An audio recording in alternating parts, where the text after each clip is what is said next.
ಪ್ರಯಾಣಿಕರೇ ಎಚ್ಚರ ವಹಿಸಿ. ನಾಳೆಯಿಂದ ಸಾರಿಗೆ ನೌಕರರ ಮುಷ್ಕರ ಮತ್ತೆ ಆರಂಭ ಆಗ್ತಾ ಇದೆ. ಬಸ್ ನಿಲ್ಲಿಸಿ ಸಾರಿಗೆ ನೌಕರರ ಹೋರಾಟ ನಡೆದಿದೆ. ಸಾರಿಗೆ ಸಚಿವ ಲಕ್ಷ್ಮಣ ಸವದಿ ಮನವಿಗೂ ಕೂಡ ಕೇರ್ ಮಾಡ್ತಿಲ್ಲ. ಮುಷ್ಕರ ಮಾಡುತ್ತೇವೆ ಅಂದಿದ್ದಾರೆ ಕೋಡಿಹಳ್ಳಿ ಚಂದ್ರಶೇಖರ್. ಎಚ್ಚರ ವಹಿಸಿ ಪ್ರಯಾಣಿಕರೇ, ನಾಳೆ ಸಾರಿಗೆ ನೌಕರರ ಮುಷ್ಕರ. ಸಾರಿಗೆ ಸಚಿವ ಲಕ್ಷ್ಮಣ ಸವದಿ ಅವರ ಮನವಿಗೂ ಕೂಡ ಕೇರ್ ಮಾಡಿಲ್ಲ. ಬಸ್ ನಿಲ್ಲಿಸಿ ಸಾರಿಗೆ ನೌಕರರು ಹೋರಾಟ ಮಾಡೋದಕ್ಕೆ ಮುಂದಾಗ್ತಾ ಇದ್ದು ಮುಷ್ಕರ ಮಾಡುತ್ತೇವೆ ಎಂದಿದ್ದಾರೆ ಕೋಡಿಹಳ್ಳಿ ಚಂದ್ರಶೇಖರ್. ಸರ್ಕಾರಕ್ಕೆ 3.5 ತಿಂಗಳು ಗಡುವು ಕೊಟ್ಟಿದ್ವಿ. ಅಂದಿನಿಂದ ಇಲ್ಲಿವರೆಗೂ ಸರ್ಕಾರಕ್ಕೆ ಸಮಯ ಇತ್ತು. ಈಗ ರಾಜ್ಯ ಸರ್ಕಾರ ನೀತಿ ಸಂಹಿತೆಯ ನೆಪ ಹೇಳ್ತಾ ಇದೆ. ನಾಳೆ ಬಸ್ ಬಂದ್ ಮಾಡ್ತೀವಿ, ಕೊರೋನಾ ನಿಯಮವನ್ನ ಮೀರಲ್ಲ. ಅಸಹಕಾರ ಚಳುವಳಿಯಂತೆ ಬಸ್ ನಿಲ್ಲಿಸಿ ಹೋರಾಡುತ್ತೇವೆ. ಕೊರೋನಾ ಕಡಿಮೆ ಇರುವ ಕಡೆ ಉಪವಾಸವನ್ನು ಕೈಗೊಳ್ಳುತ್ತೇವೆ ಅಂತ ಏಷ್ಯಾನೆಟ್ ಸುವರ್ಣ ನ್ಯೂಸ್ಗೆ ಕೋಡಿಹಳ್ಳಿ ಚಂದ್ರಶೇಖರ್ ಹೇಳಿಕೆಯನ್ನು ಕೊಟ್ಟಿದ್ದಾರೆ. ಸಾರಿಗೆ ನೌಕರರ ಸಂಘದ ಗೌರವಾಧ್ಯಕ್ಷರು ಕೋಡಿಹಳ್ಳಿ ಚಂದ್ರಶೇಖರ್, ಸರ್ಕಾರಕ್ಕೆ 3.5 ತಿಂಗಳು ಗಡುವು ಕೊಟ್ಟಿದ್ವಿ. ಅಂದಿನಿಂದ ಇಲ್ಲಿವರೆಗೂ ಕೂಡ ಸರ್ಕಾರಕ್ಕೆ ಸಮಯ ಇತ್ತು. ಈಗ ನೆಪ ಹೇಳ್ತಾ ಇದೆ ರಾಜ್ಯ ಸರ್ಕಾರ, ನೀತಿ ಸಂಹಿತೆಯ ನೆಪ ಹೇಳ್ತಾ ಇದೆ. ನಾವು ಮುಷ್ಕರವನ್ನ ಮಾಡಿಯೇ ತೀರ್ತೇವೆ ಅಂತಿದ್ದಾರೆ ಕೋಡಿಹಳ್ಳಿ ಚಂದ್ರಶೇಖರ್. ಬಸ್ ಬಂದ್ ಮಾಡ್ತೀವಿ, ಹಾಗಂತ ಕೊರೋನಾ ನಿಯಮ ಮೀರಲ್ಲ. ಕೊರೋನಾ ಕಡಿಮೆ ಇರುವ ಕಡೆ ಉಪವಾಸವನ್ನು ಕೈಗೊಳ್ತೇವೆ ಅಂತಿದ್ದಾರೆ ಚಂದ್ರಶೇಖರ್. ಏಷ್ಯಾನೆಟ್ ಸುವರ್ಣ ನ್ಯೂಸ್ಗೆ ಕೋಡಿಹಳ್ಳಿ ಹೇಳಿಕೆ. ಬಸ್ ನಿಲ್ಲಿಸಿ ಸಾರಿಗೆ ನೌಕರರ ಹೋರಾಟ. ಗಡುವು ಕೊಟ್ಟಿದ್ರು ಸರ್ಕಾರ, ಯಾವುದೇ ರೀತಿಯ ನಿರ್ಧಾರಕ್ಕೆ ಬರಲಿಲ್ಲ ಅನ್ನೋದು ಈಗ ಆಕ್ರೋಶಕ್ಕೆ ಕಾರಣವಾಗಿದೆ. ಹಾಗಾಗಿ ಅಸಹಕಾರ ಚಳುವಳಿಯಂತೆ ಬಸ್ ನಿಲ್ಲಿಸಿ ಹೋರಾಡುತ್ತೇವೆ ಎಂದಿದ್ದಾರೆ ಸಾರಿಗೆ ನೌಕರರ ಸಂಘದ ಗೌರವಾಧ್ಯಕ್ಷರಾಗಿರುವಂತಹ ಕೋಡಿಹಳ್ಳಿ ಚಂದ್ರಶೇಖರ್. ಪ್ರಯಾಣಿಕರು ಎಚ್ಚರಿಕೆ ವಹಿಸಬೇಕಾಗಿದೆ. ನಾಳೆ ಬಸ್ ಸಿಗಲ್ಲ. ಸಾರಿಗೆ ನೌಕರರ ಮುಷ್ಕರ. ಮತ್ತೆ ಕೆಎಸ್ಆರ್ಟಿಸಿ ಬಿಎಂಟಿಸಿ ಬಸ್ಗಳ ಸಂಚಾರ ನಾಳೆ ಸ್ತಬ್ಧವಾಗಲಿದೆ.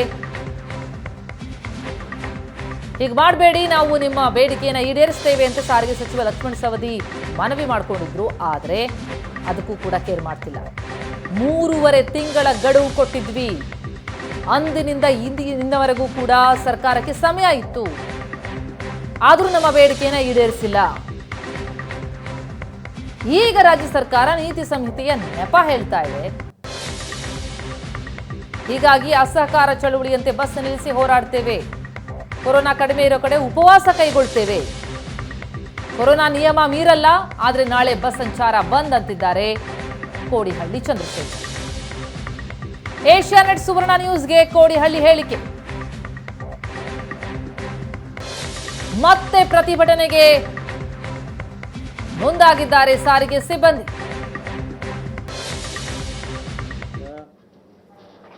ಇದನ್ನೇನು ಭರವಸೆಯನ್ನು ಕೊಟ್ಟಿದ್ದು,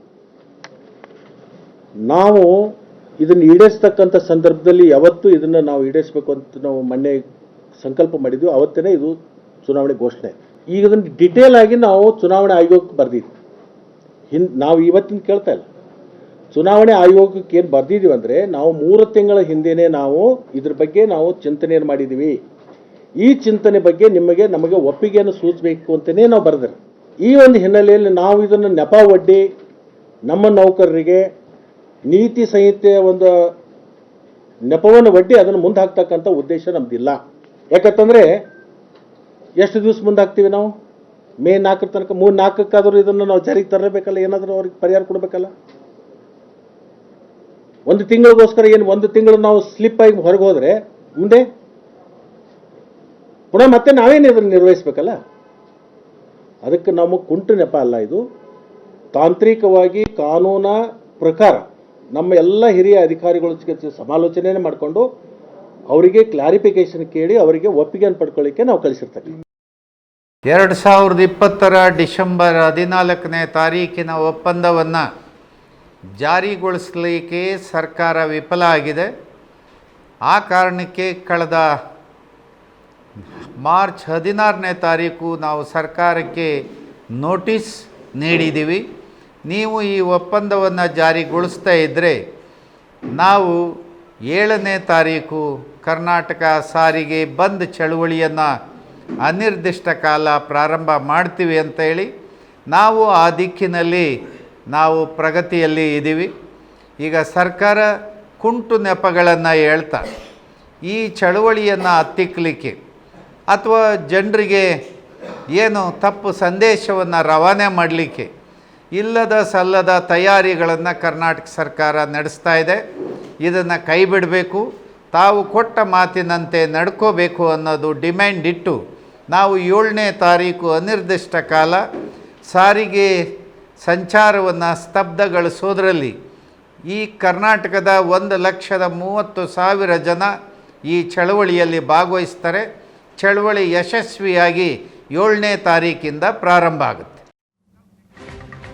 ಎಸ್, ಇದು ಸ್ಪಷ್ಟವಾಗಿ ಹೇಳಿಕೆ ಕೊಟ್ಟಿದ್ದಾರೆ ಕೋಡಿಹಳ್ಳಿ ಚಂದ್ರಶೇಖರ್. ಗಡುವು ಕೊಟ್ಟಿದ್ವಿ, ಆದರೂ ಕೂಡ ಈಡೇರಿಸಿಲ್ಲ, ಹೀಗಾಗಿ ನಾಳೆ ಸಂಚಾರ ಬಂದ್ ಆಗುತ್ತೆ, ನಾವು ಮುಷ್ಕರವನ್ನ ಮಾಡಿಯೇ ಮಾಡ್ತೀವಿ ಅಂತ ಹೇಳ್ತಿದ್ದಾರೆ. ಈ ಬಗ್ಗೆ ಇನ್ನಷ್ಟು ಡೀಟೇಲ್ಸ್ ನೀಡ್ತಾರೆ ನಮ್ಮ ರಿಪೋರ್ಟರ್ ಮಾರುತೇಶ್ ಈಗ ಸಂಪರ್ಕದಲ್ಲಿದ್ದಾರೆ. ಮಾರುತೇಶ್, ಮತ್ತೆ ಸಾರಿಗೆ ನೌಕರರು ಈಗ ಮುಷ್ಕರಕ್ಕೆ ಮುಂದಾಗಿದ್ದಾರೆ. ಸರ್ಕಾರ ಯಾಕೆ ಇಷ್ಟು ಗಡುವು ತೆಗೆದುಕೊಂಡು ಯಾವುದು ಆಕ್ಟ್ ಮಾಡಲಿಲ್ವಾ? ಅವರ ಬೇಡಿಕೆ ಯಾವುದು ಕೂಡ ಈಡೇರಲಿಲ್ವಾ? ಪ್ರತಿಮಾ, ಸರ್ಕಾರ ಹೇಳ್ತಾ ಇರುವಂಥದ್ದು ಸದ್ಯದ ರಾಜ್ಯದ ಹಣಕಾಸಿನ ಪರಿಸ್ಥಿತಿ ಸರಿ ಇಲ್ಲ. ಈ ಹಂತದಲ್ಲಿ ಅಂದರೆ ಕೋವಿಡ್ನ ಸಂಕಷ್ಟದಲ್ಲಿ ಕಳೆದ 1 ವರ್ಷ ಸರ್ಕಾರ ಸಾಕಷ್ಟು ತೊಂದರೆಯನ್ನು ಅನುಭವಿಸಿದೆ. ಹೀಗಾಗಿ ಇದರ ಜೊತೆಗೆ ಚುನಾವಣಾ ನೀತಿ ಸಂಹಿತೆ ಇದೆ. ಈ ಸಂದರ್ಭದಲ್ಲಿ ಯಾವುದೇ ಘೋಷಣೆಗಳನ್ನು ಕೂಡ ಮಾಡಬಾರದು ಅನ್ನುವಂತಹ ನೆಪಗಳನ್ನು ಹೇಳ್ತಾ ಇದೆ. ಆದರೆ ಕಳೆದ 3 ತಿಂಗಳಿನಿಂದ ಸರ್ಕಾರ ಈ ನಿಟ್ಟಿನಲ್ಲಿ ಯಾಕೆ ಆಲೋಚನೆ ಮಾಡಲಿಲ್ಲ ಅನ್ನೋದು ಸದ್ಯಕ್ಕಿರುವಂಥ ಪ್ರಶ್ನೆ. ಹಾಗಾಗಿನೇ ಸಾರಿಗೆ ನೌಕರರು ಕಳೆದ ಬಾರಿ ಏಕಾಏಕಿ ಮುಷ್ಕರವನ್ನು ನಡೆಸಿದ್ರು. ಆದರೆ ಈ ಬಾರಿ ಎಲ್ಲ ಸಾರಿಗೆ ನಿಗಮಗಳ ವ್ಯವಸ್ಥಾಪಕ ನಿರ್ದೇಶಕರಿಗೆ ನಾವು ಮುಷ್ಕರವನ್ನು ಮಾಡ್ತೀವಿ ಎನ್ನುವಂತಹ ನೋಟಿಸನ್ನು ಕೊಟ್ಟು ಒಂದಷ್ಟು ಗಡುವುಗಳನ್ನು ಕೂಡ ಕೊಟ್ಟಿದ್ದರು. ಈ ಹಂತದಲ್ಲಿ ಸಾರಿಗೆ ನೌಕರರ ಜೊತೆ ಮಾತುಕತೆ ನಡೆದರೂ ಕೂಡ ಯಾವುದೂ ಸಕ್ಸಸ್ ಆಗಿಲ್ಲ. ಒಂದು ಕಡೆ ಸರ್ಕಾರ 6ನೇ ವೇತನ ಆಯೋಗ ಜಾರಿಗೊಳಿಸೋದಕ್ಕೆ ಒಂದಷ್ಟು ಟೆಕ್ನಿಕಲ್ ಸಮಸ್ಯೆಗಳು ಇದೆ ಅನ್ನುವಂಥದ್ದನ್ನು ಹೇಳ್ತಾರೆ. ಯಾಕೆಂದರೆ ಸಾರಿಗೆ ನೌಕರರು ಸರ್ಕಾರಿ ನೌಕರರಾಗಿಲ್ಲ. ಹಾಗಾಗಿ 6ನೇ ವೇತನವನ್ನು ಯಥಾವತ್ತಾಗಿ ಅವರಿಗೆ ಅಪ್ಲೈ ಮಾಡಲಿಕ್ಕೆ ಬರಲ್ಲ. ಹುದ್ದೆಗಳ ಡಿಫ್ರೆನ್ಸಿಯೇಷನ್ ಕೂಡ ಆಗುತ್ತೆ. ಚಾಲಕರು ಗ್ರೂಪ್ ಡಿಗೆ ತಳ್ಳಲ್ಪಡ್ತಾರೆ 6ನೇ ವೇತನ ಆಯೋಗ ಜಾರಿಯಾದರೆ. ಹಾಗಾಗಿ ಈ ರೀತಿಯಂಥ ಹಲವಾರು ತಾಂತ್ರಿಕ ಸಮಸ್ಯೆಗಳಿದೆ. ಹಾಗಾಗಿ ಅದೆಲ್ಲವನ್ನು ಬಗೆಹರಿಸ್ಕೋಬೇಕು ಅನ್ನುವಂಥ ಸಮಜಾಯಿಷಿಯನ್ನು ಸರ್ಕಾರ ನೀಡ್ತಾ ಇದೆ. ಆದರೆ ಸಾರಿಗೆ ನೌಕರರು ನಾವು 3 ತಿಂಗಳು ಗಡುವು ಕೊಟ್ಟರು ಕೂಡ ನೀವು ಈ ಬಗ್ಗೆ ತಲೆ ಕೆಡಿಸ್ಕೊಳ್ದೆ ಈಗ ಏಕಾಏಕಿ ನಾವು ಪರಿಸ್ಥಿತಿ ಸರಿ ಇಲ್ಲ, ಚುನಾವಣಾ ನೀತಿ ಸಂಹಿತೆ ಅಡ್ಡಿ ಬರುತ್ತೆ ಅಂತ ಹೇಳಿ ಕುಂಟು ನೆಪಗಳನ್ನು ಹೇಳೋದು ಸರಿಯಲ್ಲ. ನಾವು ನಿರ್ಧಾರ ಮಾಡಿರುವಂತೆಯೇ ನಾಳೆಯಿಂದ ಮುಷ್ಕರವನ್ನು ಕೈಗೊಳ್ತೀವಿ ಅನ್ನುವಂಥದ್ದನ್ನು ಸರ್ಕಾರಕ್ಕೆ ಖಡಕ್ಕಾಗಿ ಹೇಳಿದ್ದಾರೆ. ಇದರ ಅರ್ಥ ನಾಳೆ ಸಂಪೂರ್ಣವಾಗಿ 4 ಸಾರಿಗೆ ನಿಗಮಗಳ ಸಂಚಾರ ಸ್ತಬ್ಧ ಆಗುತ್ತೆ. ಸುಮಾರು 20,000 ಬಸ್ಗಳ ಸಂಚಾರ ಸ್ಥಗಿತ ಆಗುತ್ತೆ. ಬೆಂಗಳೂರಿನಲ್ಲಿ ಸುಮಾರು 6,000 BMTC ಬಸ್ಗಳ ಸಂಚಾರ ಕೂಡ ಸ್ಥಗಿತ ಆಗುತ್ತೆ. ಹೀಗಾಗಿ ಈ ಮೂಲಕ ಒಂದು ಜನರಿಗೆ ಮನವಿ ಹೇಳೋದಾದರೆ, ನಾಳೆ BMTC ಬಸ್ಗಳನ್ನು ಯಾರು ಅವಲಂಬಿಸಿರ್ತೀರೋ ಪರ್ಯಾಯವಾದಂಥ ಮಾರ್ಗವನ್ನು ಅನುಸರಿಸಿ ಅನ್ನುವಂಥ ಸಲಹೆಯನ್ನು ಕೊಡ್ಬೋದು. ಸರ್ಕಾರಕ್ಕೆ ಇವತ್ತು ಕೂಡ ಅವಕಾಶ ಇದೆ. ಅಂದರೆ ಲಿಖಿತವಾಗಿ ಭರವಸೆ ಕೊಟ್ಟರೂ ಕೂಡ 3 ತಿಂಗಳಲ್ಲಿ ಈಡೇರಿಸ್ತೀವಿ ಅನ್ನುವಂಥ ಭರವಸೆ ಇದ್ದರೂ ಕೂಡ ಸರ್ಕಾರ ಅದನ್ನು ಜಾರಿಗೊಳಿಸುವಲ್ಲಿ ವಿಫಲ ಆಗಿದೆ. ಹಾಗಾಗಿನೇ ಸರ್ಕಾರಕ್ಕೆ ಇವತ್ತು ಕೂಡ ಅವಕಾಶವಿದೆ. ಒಂದು ಮಾತುಕತೆಗೆ ಕರೆದು ಅಥವಾ ನಿರ್ದಿಷ್ಟವಾದಂಥ ಟೈಮನ್ನು ತೆಗೆದುಕೊಂಡು ಅಥವಾ ಸಾರಿಗೆ ನೌಕರರನ್ನ ವಿಶ್ವಾಸಕ್ಕೆ ತೆಗೆದುಕೊಂಡು ರಾಜ್ಯದ ಪರಿಸ್ಥಿತಿಯನ್ನು ಅವರಿಗೆ ಅರ್ಥ ಮಾಡಿಸಿಯೋ ಈ ಮುಷ್ಕರವನ್ನು ನಡೆಯದಂತೆ ಮಾಡೋದಕ್ಕೆ ಸರ್ಕಾರಕ್ಕೆ ಇವತ್ತು ಒಂದು ದಿನ ಅವಕಾಶವಿದೆ. ಸಾರಿಗೆ ಸಚಿವರು ನಿನ್ನೆ ಪ್ರೆಸ್ ಮೀಟ್ನಲ್ಲಿ ಹೇಳುವಂಥ ಸಂದರ್ಭದಲ್ಲೂ ಕೂಡ ಬೇಡಿಕೆಯನ್ನು ಈಡೇರಿಸ್ತೀವಿ ಅನ್ನುವಂಥದ್ದನ್ನು ಹೇಳಿದರೆ ವಿನಃ ಎಷ್ಟು ದಿನದಲ್ಲಿ ಮಾಡ್ತೀವಿ, ಏನು ಮಾಡ್ತೀವಿ ಅನ್ನೋದ್ರ ಕುರಿತಾಗಿ ವಿವರಗಳನ್ನು ಕೊಡಲಿಲ್ಲ. ಜೊತೆಗೆ ಚುನಾವಣೆಯ ನೀತಿ ಸಂಹಿತೆ ಕುಂಟು ನೆಪ ಹೇಳಿರುವಂಥದ್ದು ಸಾರಿಗೆ ನೌಕರರ ಆಕ್ರೋಶಕ್ಕೆ ಮತ್ತಷ್ಟದು ಕಾರಣ ಆಗಿತ್ತು. ಹೀಗಾಗಿ ಎಂದಿನಂತೆ ಅಂದರೆ ನಿಶ್ಚಿತ ಆಗಿರುವಂತೆ ನಾಳೆಯಿಂದ ಸಾರಿಗೆ ಮುಷ್ಕರ ಆರಂಭ ಆಗೋದು ನಿಶ್ಚಿತ ಅಂತ ಕಾಣಿಸ್ತಾ ಇದೆ. ಪ್ರತಿಭಾ.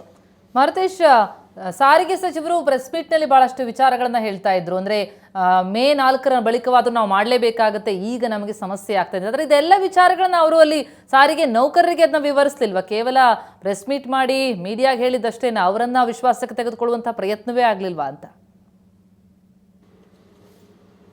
ಅಲ್ಲ, ಹಿಂದೆ ಕೂಡ 1-2 ಬಾರಿ ಸಭೆ ನಡೆಸಿದಾಗಲೂ ಸರ್ಕಾರದಿಂದ ಸರಿಯಾದಂತಹ ಸಲಹೆಗಳಾಗಲಿ ಅಥವಾ ಸರಿಯಾದಂತಹ ಭರವಸೆಗಳಾಗಲಿ ಸಾರಿಗೆ ನೌಕರರಿಗೆ ಸಿಕ್ಕಿಲ್ಲ. ಜೊತೆಗೆ ಈ ಹಿಂದೆ ಕೂಡ ಸರ್ಕಾರ ಲಿಖಿತವಾಗಿ ಕೊಟ್ಟಿರುವಂಥ ಭರವಸೆಗಳನ್ನು ಸರಿಯಾಗಿ ಈಡೇರಿಸಿಲ್ಲ. ಹಾಗಾಗಿ ಸಾರಿಗೆ ಸಚಿವರ ಮಾತಿನ ಮೇಲೆ ವಿಶ್ವಾಸ ಇಲ್ಲ ಅನ್ನುವಂತಹ ಮಾತನ್ನು ಸಾರಿಗೆ ನಿಗಮಗಳ ಅಂದರೆ ಸಾರಿಗೆ ನೌಕರರು ಹೇಳ್ತಾ ಇರುವಂಥದ್ದು. ಹಾಗಾಗಿ ಸಭೆ ನಡೆಸಿದ್ರೂ ಕೂಡ ಸಭೆ ಯಾವುದೇ ಕಾರಣಕ್ಕೂ ಯಶಸ್ವಿ ಆಗಿಲ್ಲ. ಜೊತೆಗೆ ಈ ಒಂದು ಸಭೆಗೆ ಬಹುಶಃ ಮುಖ್ಯಮಂತ್ರಿಗಳಿಂದ ಏನಾದರೂ ನಿರ್ದೇಶನಗಳು ಬಂದರೆ ಅಥವಾ ಮುಖ್ಯಮಂತ್ರಿಗಳಿಂದ ಏನಾದರೂ ಆದೇಶಗಳು ಬಂದರೆ ಬಹುಶಃ ಸಾರಿಗೆ ನೌಕರರು ಒಪ್ಪಲೇಬೇಕಾಗುತ್ತೆ. ಈ ಕಾರಣಕ್ಕಾಗಿ ಇವತ್ತು ಬಹುಶಃ ಸಾರಿಗೆ ಸಚಿವರು ಮುಖ್ಯಮಂತ್ರಿಗಳ ಜೊತೆ ಮಾತನಾಡಬಹುದು ಅಂತ ಅನಿಸುತ್ತೆ. ಅಂದರೆ ವೇತನ ಹೆಚ್ಚಳ ಮಾಡೋದು ಅಥವಾ 6ನೇ ವೇತನ ಆಯೋಗದ ಕುರಿತಾಗಿ ಜಾರಿ ಮಾಡುವಂಥದ್ದು, ಎರಡು ರೀತಿಯಾದಂಥ ಅವಕಾಶಗಳಿದೆ ಸರ್ಕಾರಕ್ಕೆ. 6ನೇ ವೇತನ ಆಯೋಗ ಜಾರಿ ಮಾಡದೇ ಇದ್ದರೆ ಇವರ ವೇತನ ಹೆಚ್ಚಳದ ಪರಿಷ್ಕರಣೆ ಮಾಡಬಹುದು. ವೇತನ ಹೆಚ್ಚಳ ಪರಿಷ್ಕರಣೆಗೆ ಸಾರಿಗೆ ನೌಕರರು ಒಪ್ತಾ ಇಲ್ಲ. ನಮಗೆ 6ನೇ ವೇತನ ಆಯೋಗದ ಶಿಫಾರಸಿನಂತೆ ವೇತನವನ್ನು ಕೊಡಿ, ವೇತನ ಪರಿಷ್ಕರಣೆ ಮಾಡೋದು ಬೇಡ, ಸಂಬಳ ಹೆಚ್ಚು ಮಾಡೋದು ಬೇಡ ಅನ್ನುವಂಥದ್ದನ್ನು ಇಟ್ಟಿದ್ದಾರೆ. ಸರ್ಕಾರ ಸಂಬಳ ಹೆಚ್ಚು ಮಾಡೋದಕ್ಕೆ ರೆಡಿ ಇದೆ, 6ನೇ ವೇತನ ಆಯೋಗದ ಜಾರಿ ಮಾಡೋದಕ್ಕೆ ಕೆಲ ತಾಂತ್ರಿಕ ಸಮಸ್ಯೆಗಳನ್ನು ಹೇಳ್ತಾ ಇದೆ. ಹೀಗಾಗಿ ಮುಖ್ಯಮಂತ್ರಿಗಳ ನೇತೃತ್ವದಲ್ಲಿ ಏನಾದರೂ ಈ ಕುರಿತಾಗಿ ಸಭೆ ಆದರೆ ಬಹುಶಃ ಒಂದು ಹಂತಕ್ಕೆ ಇದು ಯಶಸ್ವಿಯಾಗಿ ಮುಷ್ಕರವನ್ನು ಕೈ ಬಿಡುವ ಸಾಧ್ಯತೆಗಳು ಜಾಸ್ತಿ ಕಾಣಿಸುತ್ತೆ ನಮಗೆ. ಸೊ ಇವತ್ತು ಏನಾಗುತ್ತೆ ಅನ್ನುವಂಥದ್ದು ಸದ್ಯಕ್ಕಿರುವಂಥ ಕುತೂಹಲ. ಪ್ರತಿಮಾ, ಮಾರುತೇಶ್, ಅಂದ್ರೆ ಇವತ್ತು ರಾತ್ರಿಯಿಂದಲೇ ಬಸ್ ಇರಲ್ವಾ? ಅವರ ನಿರ್ಧಾರ ಏನು? ಯಾವ ರೀತಿಯಲ್ಲಿ ಅವರು ಈಗ ಸಮರಕ್ಕೆ ಮುಂದಾಗಿದ್ದಾರೆ ಸಾರಿಗೆ ನೌಕರರು? BMTC ಕೂಡ ಇರಲ್ಲ, KSRTC ಕೂಡ ಇರಲ್ಲ. ಕಳೆದ ಒಂದು ವಾರದಿಂದ ಕೂಡ ಸರ್ಕಾರಕ್ಕೆ ಮುಷ್ಕರಕ್ಕೆ ಹೋಗ್ತಾರೆ ಅನ್ನೋದ್ರ ಅರಿವಿದೆ. ಈ ಹಿಂದೆ ಕೂಡ ಅಂದರೆ ಕಳೆದ ಒಂದು ತಿಂಗಳ ಹಿಂದೆನೇ ಮುಷ್ಕರಕ್ಕೆ ಹೋಗ್ತೀವಿ ಅನ್ನುವಂಥ ನೋಟಿಸನ್ನು ಕೂಡ ವ್ಯವಸ್ಥಾಪಕ ನಿರ್ದೇಶಕರುಗಳಿಗೆ ಕೊಟ್ಟಿದ್ರು. ಸೊ ಇದಕ್ಕಾಗಿ ಸರ್ಕಾರ ಪರ್ಯಾಯವಾಗಿ ಬೆಂಗಳೂರಿನ ವ್ಯಾಪ್ತಿಯಲ್ಲಿ ಖಾಸಗಿ ಬಸ್ಗಳನ್ನು ಓಡಿಸಲಿಕ್ಕೆ ಅಲ್ಪಾವಧಿ ಟೆಂಡರನ್ನು ಕೂಡ ಕರೆದಿದ್ರು. ಸೊ ಇದು ಸಾರಿಗೆ ನೌಕರರಿಗೆ ಒಂದು ಆಕ್ರೋಶಕ್ಕೆ ಕಾರಣ ಆಗಿತ್ತು. ಹೀಗಾಗಿ ನಾಳೆ ಬೆಳಿಗ್ಗೆಯಿಂದ ಬಹುಶಃ ಎಲ್ಲ ಸಂಚಾರ ಸ್ತಬ್ಧ ಆಗುತ್ತೆ. ಯಾಕೆಂದರೆ 7ನೇ ತಾರೀಕಿನಿಂದಲೇ ಮುಷ್ಕರ ಆರಂಭ ಅನ್ನುವಂಥದ್ದು ಇತ್ತು. ಇವತ್ತು ಯಾವ್ಯಾವ ರಸ್ತೆಗೆ ಇಳಿದಿರ್ತಾವೋ ಅವೆಲ್ಲ ಡಿಪೋ ಸೇರೋ ತನಕ ಬಸ್ ಸಂಚಾರ ಇರುತ್ತೆ. ಡಿಪೋ ಸೇರಿದ ಮೇಲೆ ಡಿಪೋದಿಂದ ಯಾವುದೇ ಹೊಸ ಬಸ್ಗಳನ್ನು ಹೊರಗಡೆ ತರುವಂಥ ಪ್ರಯತ್ನಕ್ಕೆ ಯಾವ ನೌಕರರು ಕೂಡ ಮುಂದಾಗೋದಿಲ್ಲ. ಯಾಕಂದರೆ ಈ ಹೋರಾಟ ಎಷ್ಟರ ಮಟ್ಟಿಗೆ ಸಂಘಟಿತ ಆಗಿದೆ ಅಂದರೆ ಪ್ರತಿ ಡಿಪೋಗಳಿಗೂ ಹೋಗಿ ಸಾರಿಗೆ ಮುಖಂಡರು ಸಾರಿಗೆ ನೌಕರರನ್ನ ವಿಶ್ವಾಸಕ್ಕೆ ತೆಗೆದುಕೊಂಡು ಎಲ್ಲರನ್ನೂ ಪ್ರತಿಭಟನೆಗೆ ಮತ್ತು ಮುಷ್ಕರಕ್ಕೆ ಸಜ್ಜುಗೊಳಿಸಿದ್ದಾರೆ. ಹಾಗಾಗಿ ನಾಳೆ ಬೆಳಿಗ್ಗೆಯಿಂದಲೇ ಸಂಪೂರ್ಣವಾಗಿ ಸ್ತಬ್ಧ ಆಗುತ್ತೆ. Pratima, thank you so much Marutesh ತಮ್ಮೆಲ್ಲ ಮಾಹಿತಿಗೆ.